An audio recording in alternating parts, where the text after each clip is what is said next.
It's very good to be able to talk to you today about a little bit of work I've been doing on game boards in antiquity. I'm far from a game board genius, but this is part of a long-term piece of research I've been doing on stone surface markings in the late antique city, based on work I did at Sagalassos about 15 years ago that unfortunately I wasn't allowed to publish in full. I did look at other sites as well, and this is some of my conclusions about what game boards are, especially in relation to their date, how they're used in space, and what the function might be.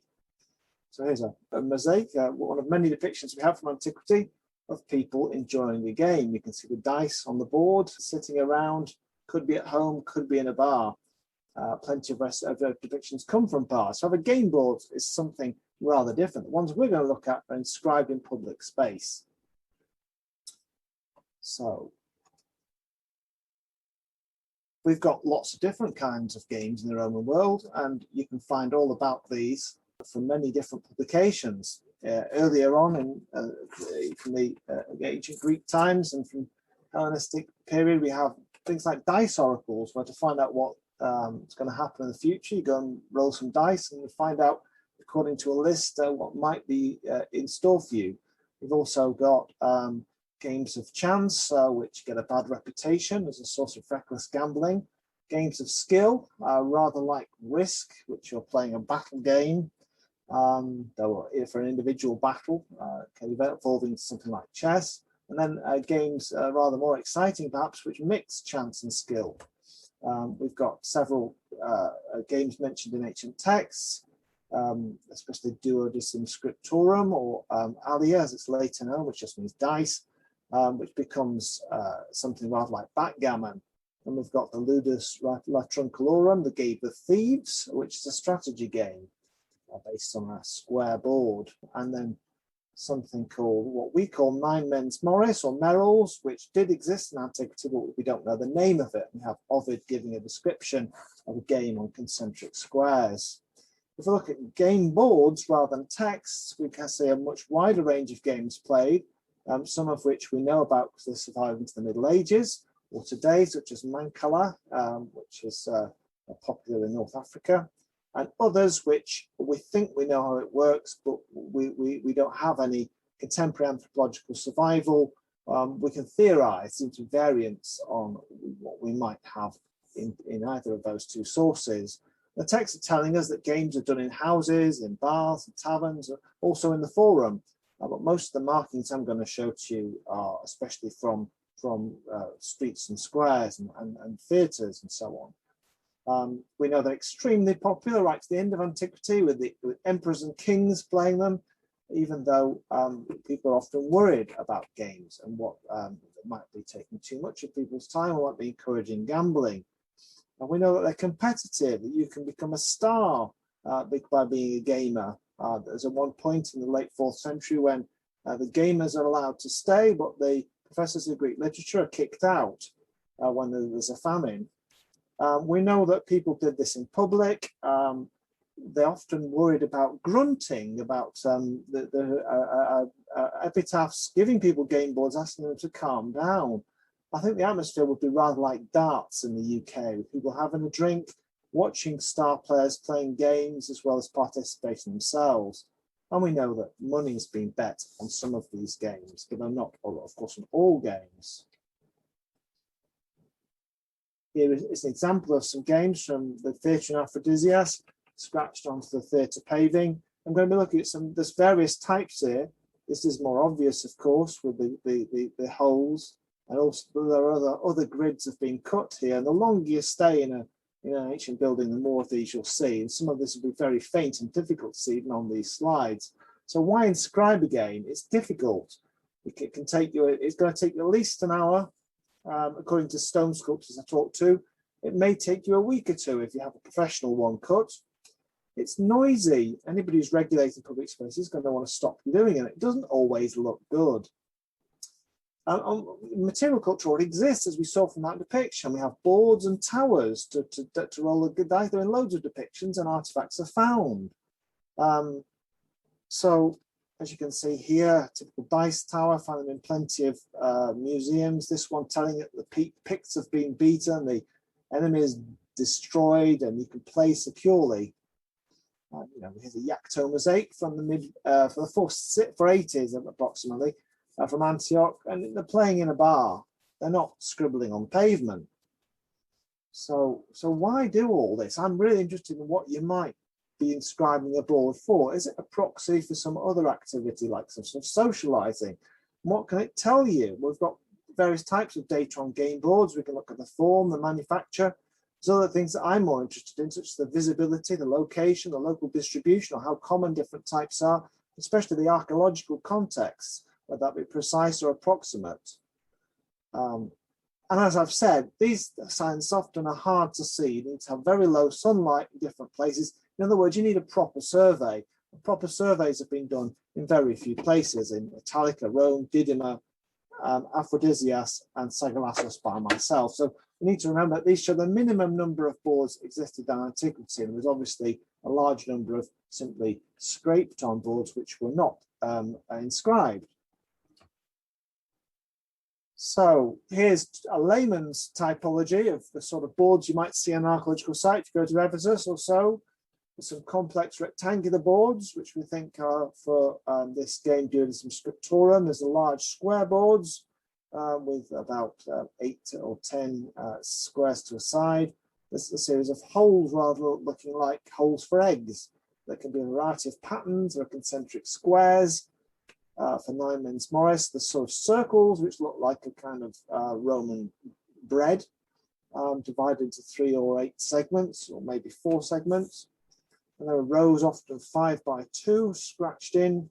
There might also be rows of holes by 5 by 2, but there are also, especially in Asia Minor and Greece, squares of just a simple square board, often quite small, and variants on the pentagramma row style. This is the British Museum typology, which is a bit more serious. If you want to classify your boards, not everything I'll mention today is on here, but it's well worth knowing your codes. This is the latest edition, has been put up by Charlotte Rouchet on her Academia website. This is the one that Francesco was using a few years ago. So we have some interpretive worries about game boards. Sometimes they're inscriptions, or very rarely. And these are often about the triumph, the fortune of somebody or other. In one case at Xanthos, we've got a name. So is it a game board or not? Is there a different function that might occur? Some are massive, as at Aphrodisias and also at Letun in Turkey. And Aphrodisias, there's a depiction of a person with a foot in a game board. So this has led to the idea that some of these symbols might be topos markers for complex ceremonies. That means authorized spots that the city allows you to stand or trade or whatever. I don't think this is credible. I have to say that these types are all mixed up together. They don't occur in discrete structured settings you'd expect for a setting. And they can be very clustered in places, say on the edge of the Nymphaeum at Sagalassos. We have an example here of one from the synagogue at Sardis in the atrium, which is perhaps got letters in. It's perhaps associated with the zodiac. I don't know yet. I haven't checked it out. There's a more regular one from Sagalassos with the fortune of somebody or other is triumphing. So this is a highly complex game. As a series of game boards here, inscriptions from Hierapolis that is probably dating from many periods. Note the Cairo here associated. This is on the edge of a theatre. These inscriptions are not necessarily relating to the game boards here. They're relating to the people in the arena. But there's an idea that we've got good luck again being represented in some form. So this is Sagalassos, the Hadrianic Nymphaeum. This is a cluster of mostly square game boards in one corner. So we're not thinking that there's some ceremony happening here. There's rather a group of gamers, and there's a big professionally cut board which has been laid out also in front of them. So we can look at manufacture. These, you can think how they've been chiseled or pecked or scratched or gouged, either professionally or not. The time spent to cut, which relates to that. Sometimes it's minimum an hour. With the professional ones could be 2 weeks, as I've said. it makes a lot of noise, but it suggests from the disposition and the lack of planning that we're dealing with individuals making individual decisions. The very large game boards may suggest an investment by a group of people who want to play together. Here's a typical one, again from that Hadrianic Nymphaeum at Sagalassos. Very faint, very simple, very bad. And probably, in my view, we'll see very late. Then we can see two more from Sagalassos, one on a 5x2 row that's been pecked out, and then a professionally cut game board on the far side from in front of that same Nymphaeum on the edge of somebody's statue base. So the setting, we have them on flat surfaces always. Very occasionally we have round symbols upright, but they tend to be much smaller. I don't think we need to worry about them here. On the top step of porticos, there's place for your legs for two players to play comfortably, or in the seating of theatres, and sometimes on the floors of orchestras or on road paving, often irregularly set, or normally irregularly set, not really visible at a distance. The markings tend to disappear, which suggests that game boards are not an aggressive sign of identity, but something that needs to be visible very locally. Is one of those 8 boards at Sagalassos carved by someone fed up for waiting for a game, or is it marking the place where somebody comes to sit to find their place in a crowd?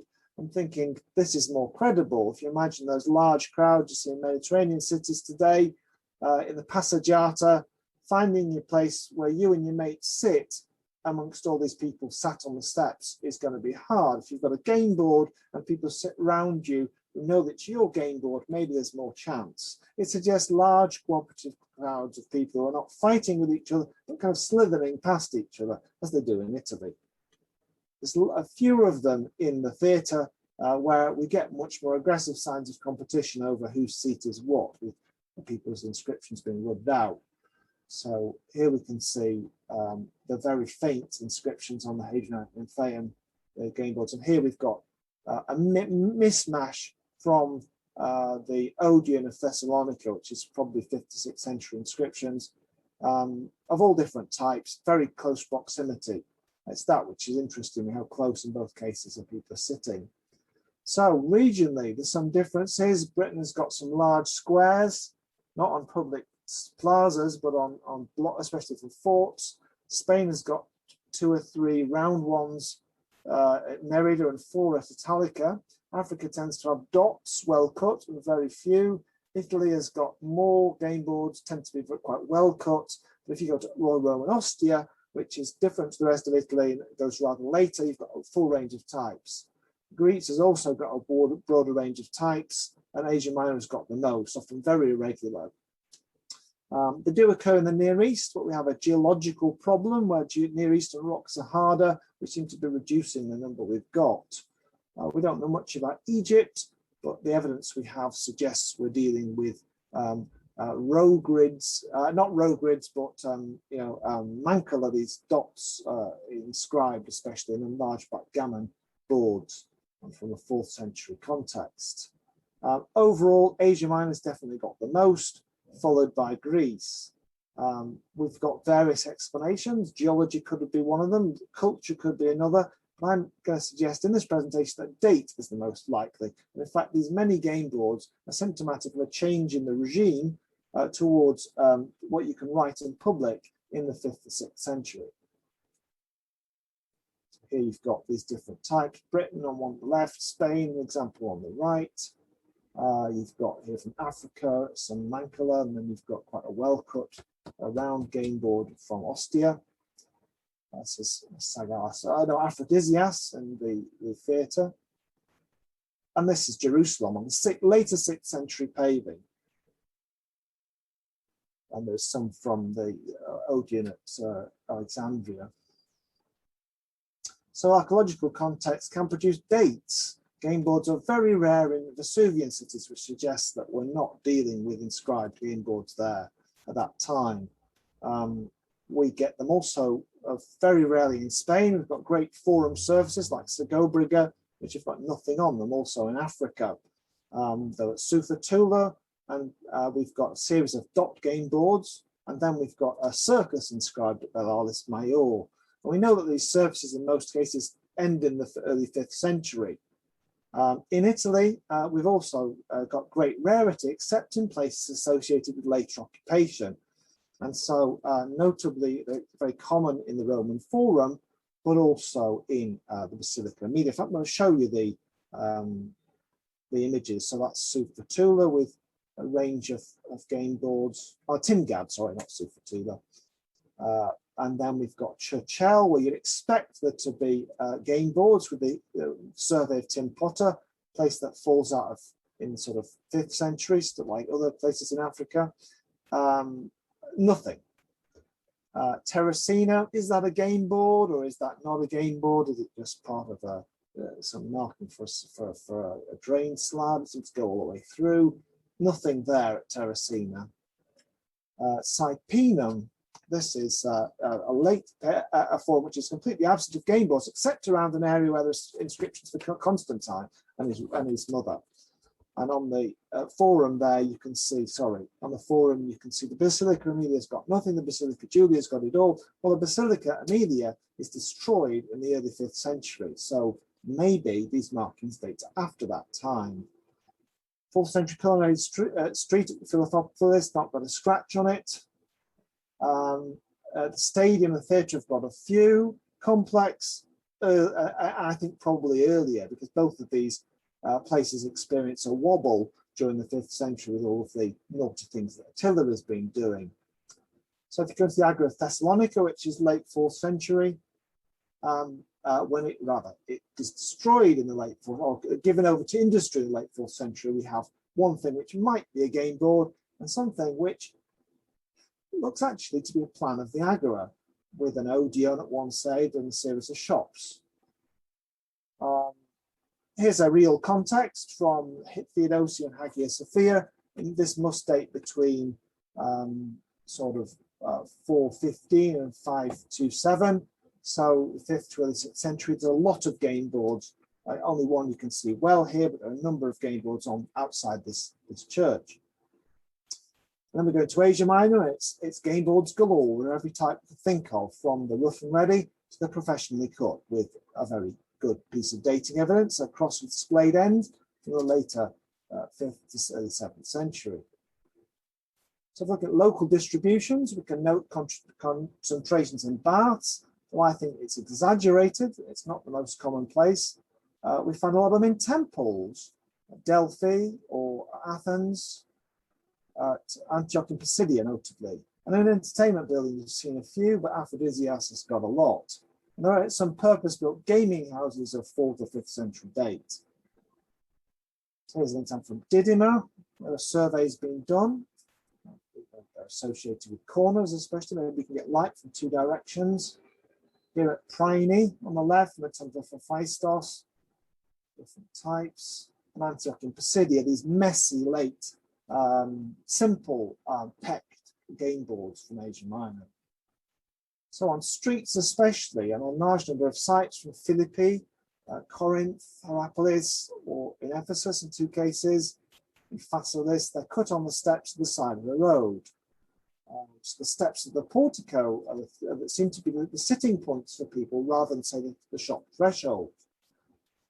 And then we've got them also on the paving, in the middle of the paving, also a number of sites there like Priene, Jerusalem, Antioch and Pisidia, often on pedestrianised streets, but not exclusively. They tend to be round game boards, but not everywhere. So we can imagine people sitting in the paving on pedestrianised streets in peace, playing along. Here's one from a sidewalk, or portico rather, in Philippi. And there's one from Ephesus, a step on the side with the embolos. So another distribution pattern is on Fora Agorae. Again, some on the paving, but mainly around. So that's true of Rome. It's true of, it was Timgad, not Sufratula.